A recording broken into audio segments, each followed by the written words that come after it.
Earlier this morning, I caught up with Twitter co-founder Evan Williams and asked him about the deal. Here's what he said. It's going to be pretty exciting. It plays off of the fact that everything, Twitter is all about live. And so to be able to watch the game live within Twitter and a Twitter integrated experience is going to enhance what many people experience already. Whenever you're watching a live event, you know, there are tweets going alongside, and I think having that more integrated is an obvious extension. Recode also reporting Twitter paid less than $10 million for the entire 10-game package. That was compared to rival bids higher than $15 million. Jason, the challenge here is you just heard Ev talking about this being an integrated experience. Twitter's boasted this two-screen phenomenon. It created that, and now they're going to try and get people back onto just one screen?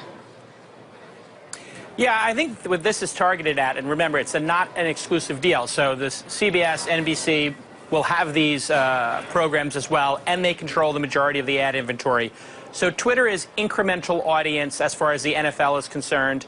And I think this is a community play, and the NFL sort of saying, hey, we got to get this, you know, smartphone generation, we got to get these millennials to start watching the NFL because, frankly, they have too many options to go to Snapchat and watch DJ Khaled. They got too many options to go on Facebook or Instagram. And we're losing them because they don't have cable. They cut the cords. And that's really what's happening.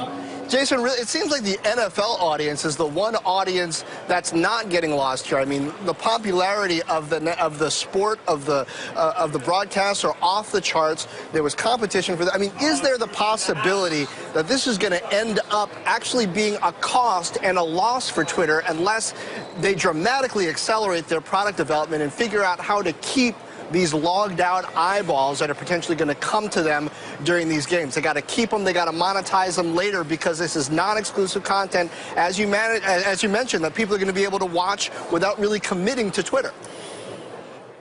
Yeah, I mean, listen, it's only $10 million. It's $1 million a game. If they make back half of that money with the Periscope streams backstage and, you know, some other ancillary ad revenue, it's well worth it. I don't think it's a major expense. The infrastructure cost could be bigger than $10 million, couldn't it? I mean, the number of people who might be tuning into this. I think it's going to be low millions of people that tune in. Perhaps they could hit 5 or 10 million people. I think when Yahoo did their exclusive for a Thursday night game, they paid 20 or 25 million, and they hit 15 million people, which really, if you looked at people who watched over a minute, it was 2 or 3 million. So this will be low millions of people. It's incremental, and it gets the NFL, those people who might be slipping away. The NFL is really the brilliant group here, you know, by selling the rights to this, you know, 3 times. They have their NFL network, they have CBS and NBC, and now they have Twitter. So, and I think Verizon also has the rights to this. What's really interesting, though, is the experience is going to be neat because you're going to have the video up top, and then you'll have the tweets below it. And for people who are really into commenting and remixing video, which you see a lot with the Warriors games, you see a lot with the NFL best of, this is going to play into that next generation that wants to do something. They don't want to sit there passively. So I think it's going to be big for Twitter. 2 questions. Are you arguing that the NFL is the motivated party here? And second question, what does it do for MAUs or timeline engagement, any of the metrics that Wall Street cares about on Twitter? Yeah, so it's not going to be some huge silver bullet that solves all of Twitter's problems. But what it does speak to is the fact that the community on Twitter is extremely, extremely valuable to content owners, to IP owners. If you look at our program after CNBC, everybody talks about whatever we discussed, how we did, they fact check us. The same thing happens on the NFL. The same thing happens with The Walking Dead. Everybody goes to Twitter to see the reaction. Everybody goes to Twitter during The Walking Dead or during an NFL game or during a Warriors game or after CNBC. So it's really integrated into the fabric of this next generation where they want to remix and they want to edit and they want to discuss what's going on television. So this could be the start of something big for the folks over at Twitter. If they can get CNN or CNBC, you know, or other networks to say, hey, let's broadcast over there. Let's take the ads from the other stream and put them there. This could be accretive. This could be something that, you know, for the networks gets them to this other audience that's super engaged. And when you look down at your phone, you don't have to feel bad that you're missing the game. The game is here and the tweets are here in the same location. So this goes back to that whole interactive TV promise that nobody would shut up about in the 90s.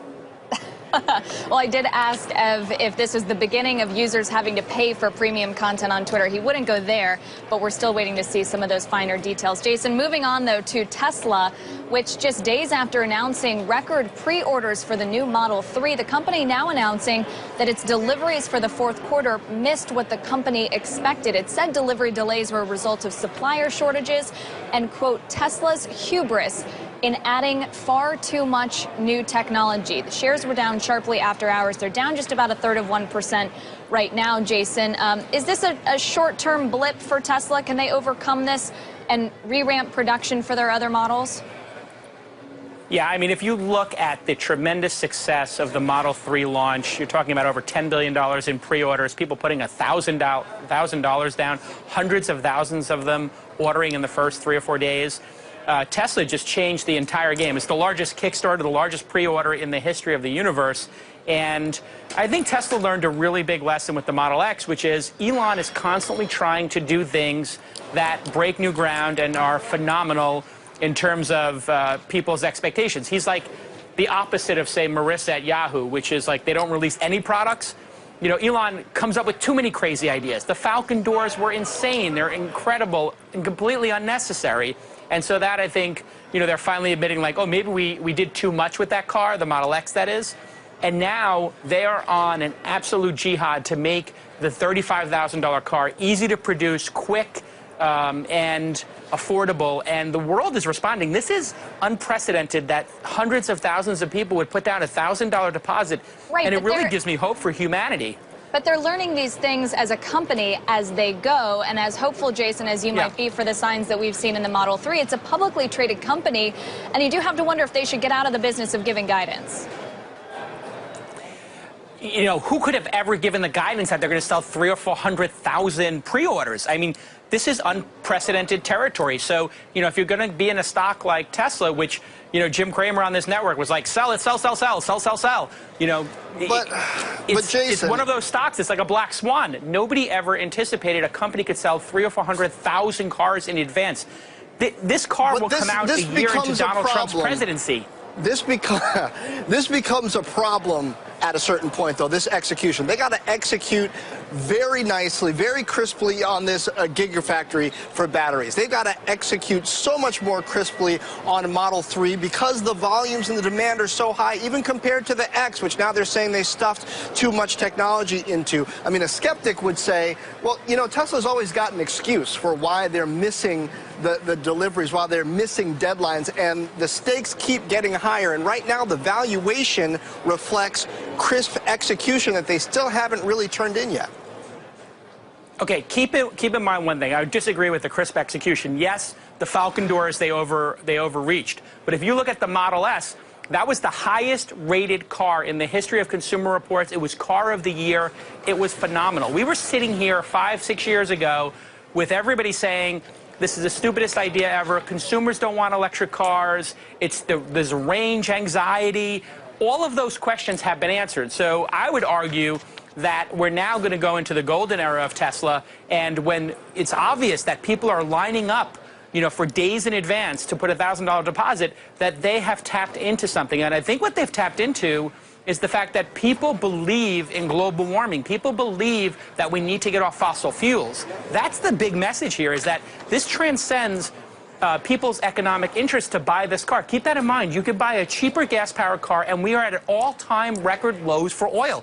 How is it possible that they broke all sales records in the history of the universe for a pre-order of any product in the face of the cheapest gas we've seen in a decade? How is that possible? Well, There's Jason, something very important happening here. We know that we will have you back, and we'll hear more of your thoughts before late 2017 when we actually start seeing the fruit borne by the pre-orders. But we always appreciate getting to talk to you, Jason. Great to be here. Jason Calacanis.